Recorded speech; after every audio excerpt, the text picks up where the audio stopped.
자, 이제 그럼 마지막으로 또 하나, 그럼 외민 고백서는 장로교회 설립을 위한 신앙 고백서로 출발했는가, 이 부분을 살펴보겠습니다. 그렇다고 말할 수가 없습니다. 물론 그 주도한 사람들이 장로교인들입니다. 그리고 거기 참여한 가장 다수가 장로교였습니다. 장로교인들이었습니다. 그런데 표면적으로 장로교회 신앙 고백서를 만든다 이런 말을 한마디도 안 했습니다. 못했습니다. 왜냐하면 제가 말씀드린 것처럼 그때는 국교회의 수호자인 국왕과 국교회 신자들로 구성된 군대와 지금 청교도 세력이 전쟁을 해요. 이것을 세상에서는 잉글랜드 내전, 청교도 혁명 이렇게 표현합니다. 내전에서 지면 다 참수고 삼족을 멸하죠. 혁명하다가 죽으면 목이 잘리죠. 바로 그 상황이었어요. 자, 그런 일을 벌이고 있을 때 청교도들을 다 불러 모은 게 바로 외민총회지요. 그리고 제일 먼저 시작하는 게 새로운 신앙고백서 작성입니다. 새로운 신앙고백서를 왜 작성했을까요? 엘리자베스 여왕 때 국교회의 기둥과 같은 역할을 하는 신앙고백서 39개조, 영어로 The 39th Article 이러죠. 이게 만들어졌고 그게 지금 계속 엘리자베스 여왕이 1603년에 죽었으니까요. 지금 1643년이니까 40년 동안 계속 이어져 온 거예요. 4, 50년 동안. 근데 국교회를 없애버리고 새로운 청교도 연합교회를 세우는 게 지금 현재 목표거든요. 그러려면 다 함께 인정하고 믿고 수긍하는 신앙고백서가 나와야 되잖아요. 그거 만드는 게 제일 우선적인 과제였던 겁니다. 제일 먼저는 그러니까 1643년 6월인가 7월인가 그때 처음 모임을 가졌어요. 그런데 아직까지 북쪽의 스코틀랜드 장로교회는 동참을 안 했어요. 근데 가만히 보니까 자기들은 군대도 약하고 힘도 미약합니다. 그런데 북쪽의 스코틀랜드 장로교회는요, 군대도 강하고 그리고 옛날부터 종교개혁을 열심히 잘해가지고 훨씬 더 신학적인 백그라운드가 좋아 보이고 뭐 이러니까 이제 의회가 주도하고 있으니까 의회가 신앙고백서가 15항까지 만들어졌을 때 잠시 스톱해가지고 대표를 북쪽 스코틀랜드로 보내가지고 우리 함께 하자. 그러니까 스코틀랜드가 생각해보다가 국교회 물리치는 건 자기들의 목표이거든요. 그러니까 그래서 동참할게. 그런데 조건이 있어요. 그럼 단순히 국교회만 물리치면 뭐냐? 그 다음에 어떡할 거냐? 그 다음에 그러니까 이제 그때 나온 게 뭐냐면 그러면 스코틀랜드는 당연히 머릿속으로 잉글랜드에도 우리 장로교회를 전파하고 싶다 이거죠. 근데 그 말을 노골적으로 못해요. 예, 저쪽에서 좋아하지 않을 거니까. 그래서 서로 합의 본 게 하나의 개혁된 교회를 세우자. 하나의 개혁된 교회. 그 말을 할 때 스코틀랜드 사람들은 당연히 장로교회라고 생각한 거고 회중파는 자기들이 개혁된 교회지 안 개혁된 교회입니까? 다 그러니까 한 입을 속였지만 생각을 다르게 하는 거예요. 그게 이제 문제였죠. 네. 안 됐어요. 근데 그럴 수밖에 없는 게, 그러면 완벽한 합의를, 장로교회를 세운다라는 완벽한 합의를 보고 시작을 한다면, 그거 보는 데에 엄청난 출혈이 있고 아니면 판이 깨져버릴 것 같으니까, 하나의 개혁된 교회를 세우자. 이런 것만 명시했어요. 그게 바로, 그런 걸 표현하는 문서가 바로 엄숙동맹과 맹약이라고 하는 그 약정식의 내용에 거기 들어있는 거죠. 근데 속으로 다 생각이 따로 하는 거예요. 스코틀랜드는 명백하게 스코틀랜드 장로교회는 김칫국을 마셨고요. 우리를 이렇게 초대하고 우리 힘을 빌리는 걸 보면 저들이 장로교회를 받아들이겠지. 이제 이 생각을 하고 참여를 하고 8명을 파송을 한 거죠. 자, 시간이 흘러갑니다. 처음에는 전세가 막 불리하더니 스코틀랜드 군대가 이제 덤벼들고 하니까 이제 전세가 뒤집어지죠. 그런데 그 청교도 연합군대에 갑자기 불세출의 영웅이 한 명이 등장했어요. 올리버 크로멜이라고 하는 이 사람이 어마어마한 능력을 발휘해서 전세를 뒤집어 버리는 거예요. 그래가지고 국왕의 군대를 거의 다 물리쳐 버렸어요. 결국에 나중에 이 사람이 국왕의 목을 단대도 해서 이제 자르게 되잖아요. 신앙고백서가 완성되던 때와 전쟁이 크로멜의 활약으로 마무리될 때가 거의 일치합니다. 자, 그러면 우리 생각 같으면 이제 전쟁도 이겨요. 신앙고백서도 완성돼요. 그러니까 막 북치고 깽가르치면서 축제를 벌이면서 우리 이제 하나님 잘 믿자 이러면 얼마나 좋겠어요. 그런데 분위기는 전혀 딴판으로 갑니다. 잉글랜드 의회, 그들은 다 장로파죠. 잉글랜드 의회는 크로멜을 경계를 했어요. 왜냐하면 크로멜이 회중파 신자고 크로멜의 지휘를 받는 군대의 거의 다수가 회중파 신자로 구성이 되어 있었거든요. 그러니까 장로파 주도로 청교도 혁명을 주도했고 그리고 회중파들도 참여해가지고 웨스트민스터 만들었지만 그래도 뭐 자기들도 의견을 말해서 많이 반영이 되었고 또 장로교 사람들도 다 이미 거기에 수긍하는 사람들도 많았고 그렇지만 문제는 회중파 사람에게 병권이 있는 거예요. 세상을 뒤집을 수 있는 병권이 있는 거예요. 그러니까 이제 겁이 나는 거죠. 죽을 썼는데 그 죽이 딴 사람에게 넘어가게 생긴 거예요. 사람들이 아니 그 병사들이 다 크로멜 부하들과 그들이 다 회중파였다라는 증거가 뭐냐고 그러는데 제 말이 아니죠. 로버트 레담의 책에 보니까 이런 사람들은 연구를 많이 한 사람들 아닙니까? 크로멜과 그의 군대 대부분의 병사들은 독립파, 회중파였지 장로교 신자들이 아니었습니다. 43페이지에 로이드 존스 책에 보니까 크로멜과 그 군대는 주로 독립파 편이었습니다. 뭐 편이었다는 말이나 그 신자들이 다 독립파, 회중파였다는 말이랑 같은 말이죠. 장로교 제도를 강요하는 것을 참지 못한 사람들은 주로 그들이었습니다. 그러니까 웨스트민스터 총회에서는 12명밖에 안 되니까 확실히 분위기를 잡지를 못하고 좀 그래도 끌려가지만 자기들 할 말을 다 했죠. 그리고 많은 영향을 미쳤고. 그런데 세상에서는 전쟁하고 칼 잡은 사람이 왕 아닙니까? 그러니까 이들은 아니 무슨 장로교회를 자꾸 밀어붙이는 거야 하고 이미 딱 생각이 다른 거예요. 저들을 다 제거해버려야지 이렇게 이제 대립을 하는 거죠.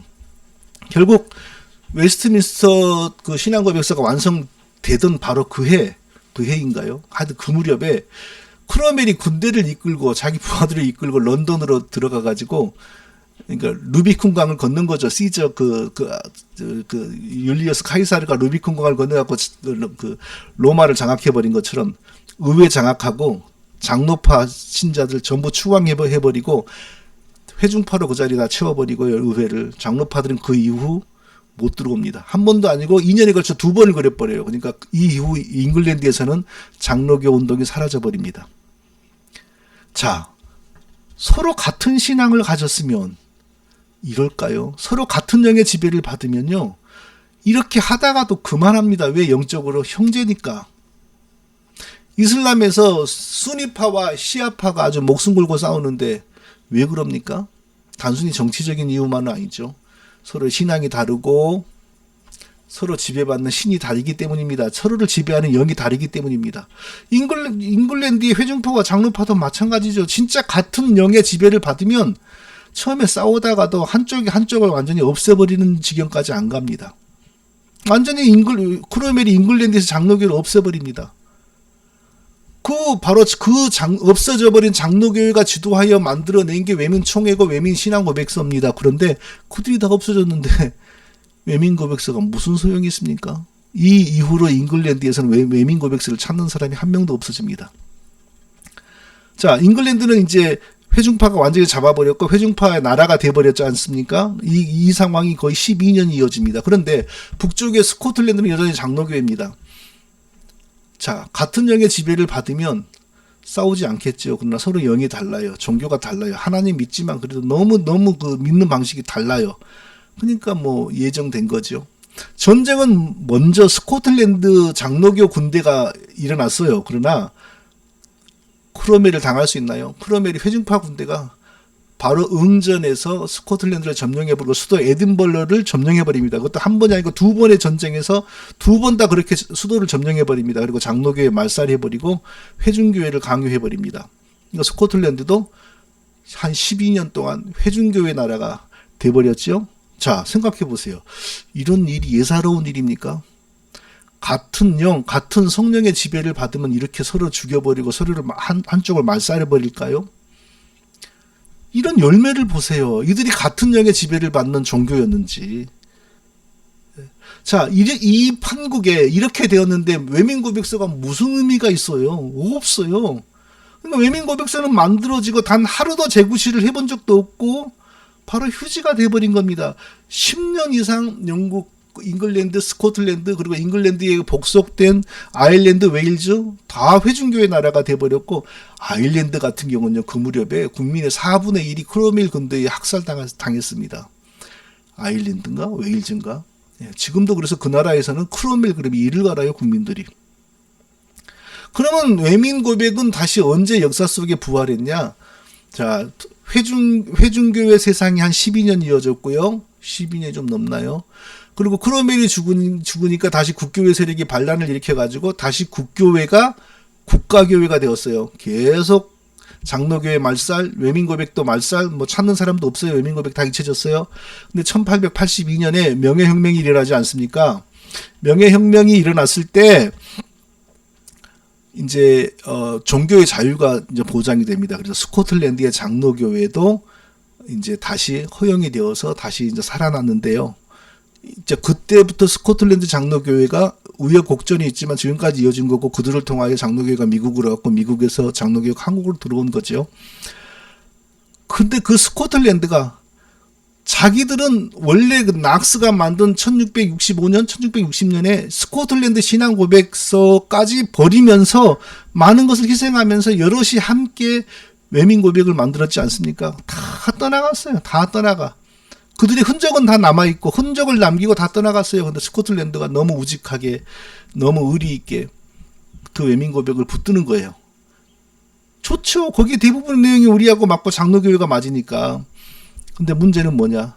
거기에 남아있는 그 칼빈주의와 맞지 않고 회중파의 시적 퍼킨슨주의와 내용이 일치하는 그런 부분을 제거하지 않았고, 그런 부분에 대한 반성의 시간이 지금까지 한 번도 없었다는 거예요. 그리고 그냥 외민고백은 장로교회 신앙의 교과서, 외민고백은 장로교회 신앙의 교과서. 문제는 거기 안에 아담이 구원받지 못한 자로 지어졌고, 그가 하나님이 마음에 심어주신 율법을 철저하게 지켜서 스스로의 힘으로 자기를 구원해야 한다. 이런 엉뚱한 잘못된 내용이 들어있는데 그건 신앙 전체를 변질시켜버리는 무서운, 그거 참 해서는 안 될 사상이 가르침이거든요. 근데 그런 걸 건드리지 않고 이건 우리의 신앙 고백, 이건 우리의 신앙의 교과서 이래버린 거예요. 그러니까 금송아지가 돼버리고 엉뚱한 걸 만들어 놓고 이게 우리 하나님이다 라고 선포해버리는 그런 꼴이 돼버린 거예요. 자, 그런 부분을 바로 손질하자는 거예요. 그런 부분에 손질을 안 할지라도 이건 잘못된 내용이다 라고 우리가 후배들을 가르쳐야 된다는 겁니다. 근데 무조건 외민 고백은 우리의 신앙 고백, 우리의 신앙의 교과서 이러니까 잘못됐다는 거죠. 오죽하면 그 청교도주의자인 로이드 존스 같은 사람도 16, 17세기에 작성된 신앙 고백서에 율법주의적으로 묶일 위험성을 피해야 합니다. 신앙 고백서는 부차적인 기준에 불과함을 기억해야 합니다. 이러겠어요. 성경과 동등한 권위를 갖는 것이 아닙니다. 이랬단 말이에요. 로이드 존스도. 또 로이드 존스가 뭐라고 했냐면요. 웨스트민스터 신앙 고백이 하나님의 영감을 받은 것이 아닙니다. 우리는 자유로워야 합니다. 우리는 이런 신앙 고백서를 지침으로 사용해야 하지만 폭군이 되도록 허락해서는 안 됩니다. 신앙 고백서들이 어떤 항목도 손을 대거나 바꾸어서는 안 되는 엄격한 규율이 되어서는 안 된다는 것입니다. 얼마나 맞는 내용입니까?